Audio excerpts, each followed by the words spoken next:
I hope you are doing well, you are doing great and wishing you all the very best for upcoming things. आज हम एक बहुत important topic समझेंगे that is आपका National Policy of Education 2020।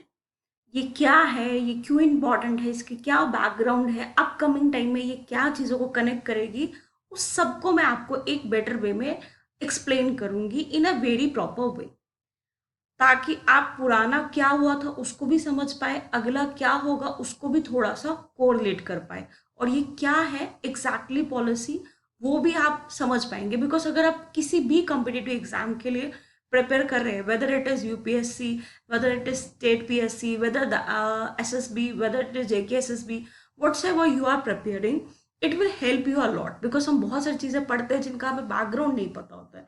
तो ये आपका एक राइट टू एजुकेशन वाला भी मैं इसमें आपको समझा दूंगी क्या है, वो will understand this. So let's get started. सबसे पहले जो हम नेशनल पॉलिसी पढ़ेंगे, एक्चुअली हमारे पास ऑलरेडी दो नेशनल पॉलिसीज थी, अब हमने तीसरी लाई है। तो हम एक ओवरव्यू लेंगे कैसे क्या ये स्टार्ट जर्नी कैसे हुई। जो आपका कोठारी एजुकेशन कमेटी था 1964 में और 1966 में, इसने एक रिपोर्ट प्रस्तुत की जिसके बेसिस पे उस टाइम पे जो हमारी प्राइम मिनिस्टर थी इंदिरा गांधी, उन्होंने अनाउंस किया कि हम एक नेशनल पॉलिसी ऑफ एजुकेशन बनाएंगे। 1968 में स्टार्ट हुआ, जिसका पर्पस होगा कि हम एक रिकंस्ट्रक्ट कर रहे हैं, इक्वल अपॉर्चुनिटीज देंगे, एजुकेशन को हम एक अच्छे लेवल पे इंटीग्रेट करेंगे, एकदम उसको एकदम एक संभाल के और एकदम एक अच्छे लेवल पे ग्रो करवाएंगे। तो हमारे पास आती है दैट इज हमारी पहली एजुकेशन पॉलिसी, दैट इज 1968 में। अब उसके बाद हमारे पास नेशनल पॉलिसी आती है 1986 की, जहाँ पे हम कोशिश करते हैं कि हम ऑल राउंड डेवलपमेंट करें। हम बच्चों को ना सिर्फ पढ़ाई के रिलेटेड बट उनको को करिकुलर एक्टिविटी जैसे फिजिकल एक्टिविटीज़, आपका प्लेइंग है, गेम्स है, कंप्यूटर्स है, बाकी वोकेशनल ट्रेनिंग्स है। बिकॉज हमारा था कि learning and earning, learning by doing, ये सब चीज़ें हम उनको सिखा पाए ताकि वो आगे जाके एक अच्छी लाइफ सस्टेन कर पाए, एक साइंटिफिक टेम्पर उनके अंदर क्रिएट किया जाए। So finally we come with national policy of education. अभी तक मैंने आपको बताया कि हमारे पास ये तीसरी पॉलिसी थी। हमारे पास इससे पहले पॉलिसी 1968 में फर्स्ट आई, 1986 में हमारे पास दूसरी आई, and this is the third one, that is national policy of education 2020। इससे पहले मैं आपसे एक बहुत छोटी और बहुत सिंप्लीफाइड बात करूंगी जो बहुत इंपॉर्टेंट है। देखो, हमारा राइट टू एजुकेशन आता है कॉन्स्टिट्यूशन अमेंडमेंट एक्ट 86 के अंडर।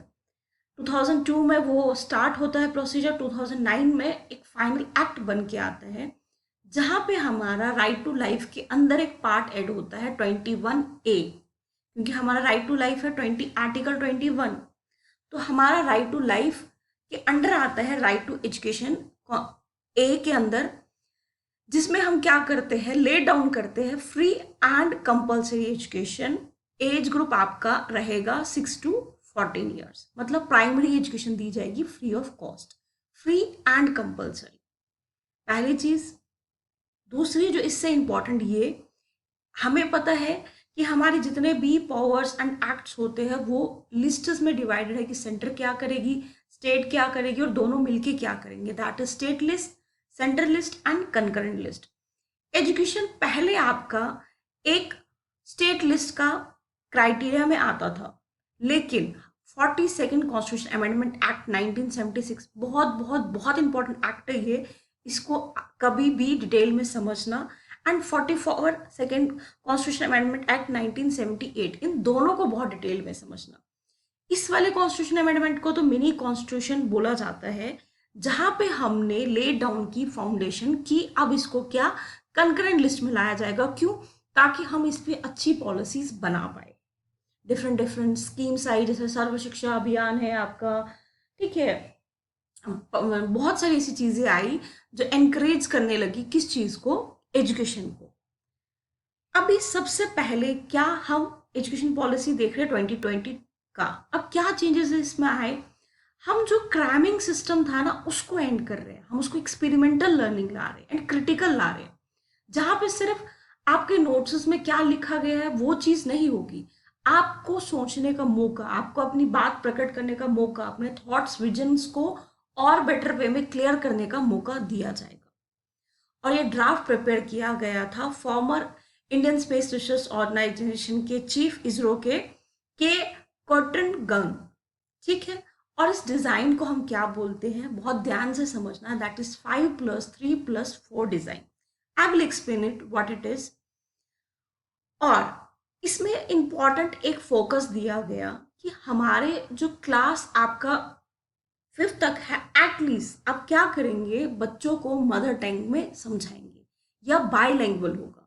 उनकी जो भी ओरिजिनल लेवल की, जैसे अगर असम में है तो असमी, जम्मू कश्मीर में है तो किस एरिया में है उस पर्टिकुलर एरिया की लैंग्वेज होगी, दिल्ली के किस एरिया में है उस एरिया में कौन सी लैंग्वेज बोली जाती है, ताकि बच्चों को बहुत अच्छे से हैंडल किया जाए।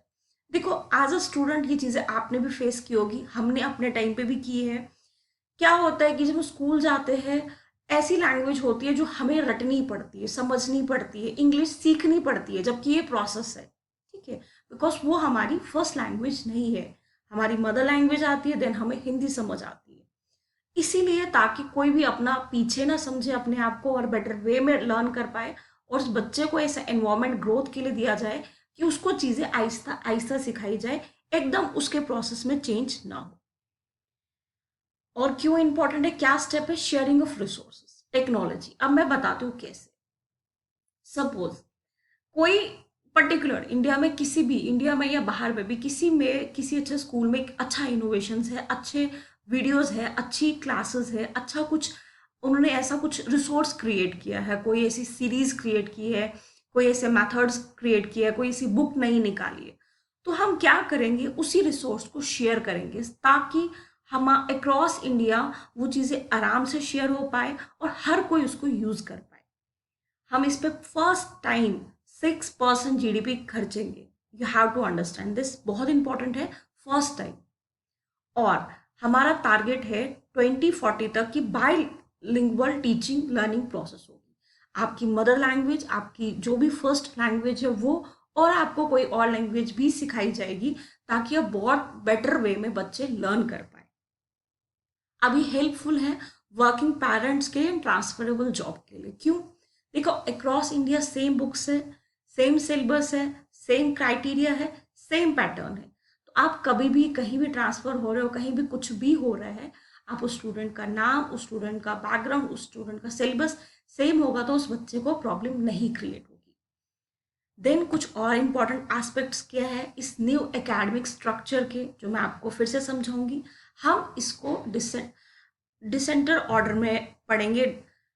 सबसे पहले जो हमारा बेसिक, जिसको हम बोल ही रहे हैं, फाउंडेशन स्टेज, फाउंडेशन, नींव। देखा आपने, मकान जब बनाते हैं तो सबसे पहले अच्छा खासा उसका प्लंथ भरते हैं, क्योंकि जितनी स्ट्रांग नींव होगी उतनी इमारत उस पर अच्छी टिकेगी। तो हम क्या करेंगे, सबसे पहले या तो आंगनवाड़ी होंगे, एज ऑफ 3 to 6 तक फाउंडेशन स्टेज होगी, उसको एकदम सही से हम, क्योंकि हमें उसको अच्छा पौष्टिक चीज़ें भी देनी है, अच्छे से सिखाना भी है, तो एक बहुत सिंपल वे में चीज़ें हम उसे सिखाएंगे।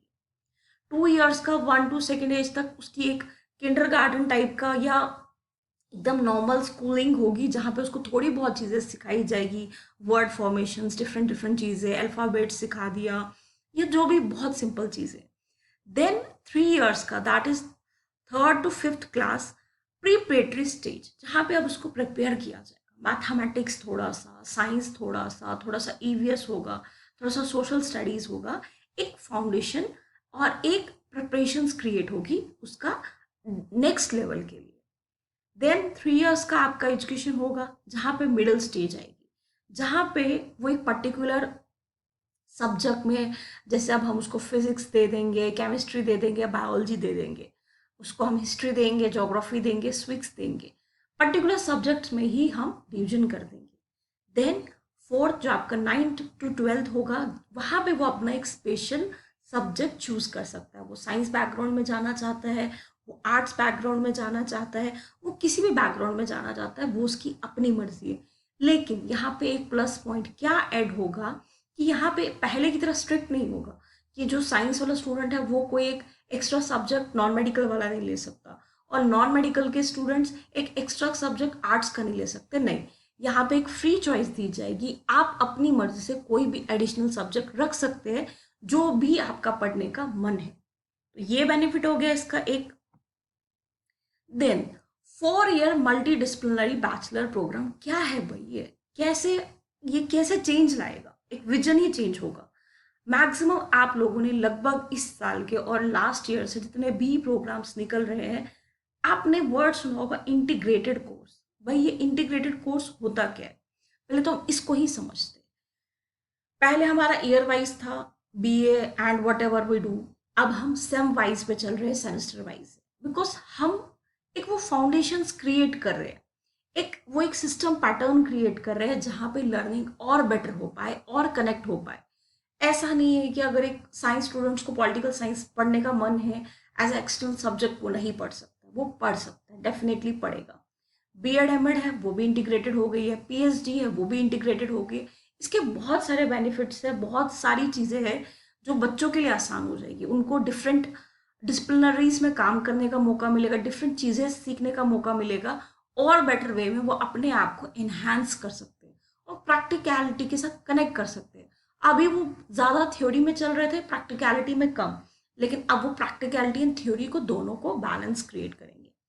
सबसे पहले जो आपका बैचलर्स है, देखो पहले क्या था, कोई बेचारा अगर उसने BA किया है या BSc किया है, 1 साल पढ़ा और कुछ भी रीजंस की वजह से वो छोड़ पाया, तो उस बेचारे को कोई बेनिफिट नहीं मिलता था। अगर उसको रीस्टार्ट करना है, उसको फिर से BA की एडमिशन लेनी पड़ती थी। अब अगर आप इस 4 साल में पहले ईयर भी छोड़ देते हो, आपको फिर भी एक डिप्लोमा मिलेगा।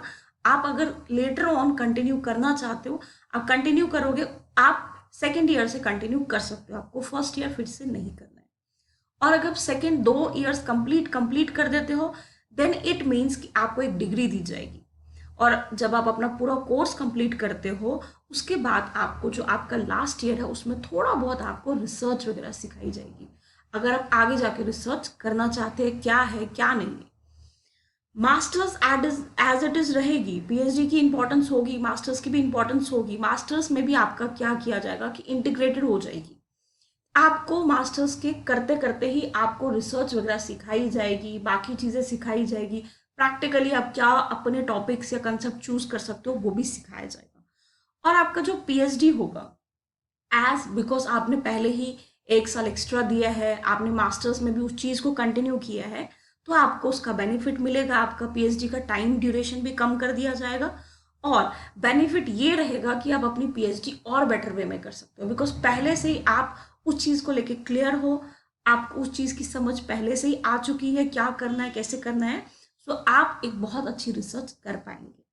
सो आई होप कि आपको अब बहुत अच्छे से नेशनल पॉलिसी ऑफ एजुकेशन 22 अच्छे से कंप्लीटली समझ आया है। So these are the all points. ये बैकग्राउंड में कोठारी कमीशन से स्टार्ट हुआ, इसकी क्या इंपॉर्टेंस है, कैसे हम इसको आगे लेके चलेंगे और इसके क्या बेनिफिट है। सबसे पहले तो ये मदर टंग में कोशिश करेगा कि बच्चों को अपनी लैंग्वेज में सिखाया जाएगा, और अच्छा है, उनको क्रैम करने की ज़रूरत नहीं है। साइंटिफिक टेम्पर क्रिएट करेगा, टेक्नोलॉजी के साथ कनेक्ट करेगा, और जो भी बेचारे अब किसी रीज़न की वजह से अपनी एजुकेशन 1 ईयर में या 2 ईयर में छोड़ देते हैं, उनको भी बेनिफिट मिलेगा, वो भी रीजॉइन कर पाएंगे। So I wish you all the very best, may God bless you all.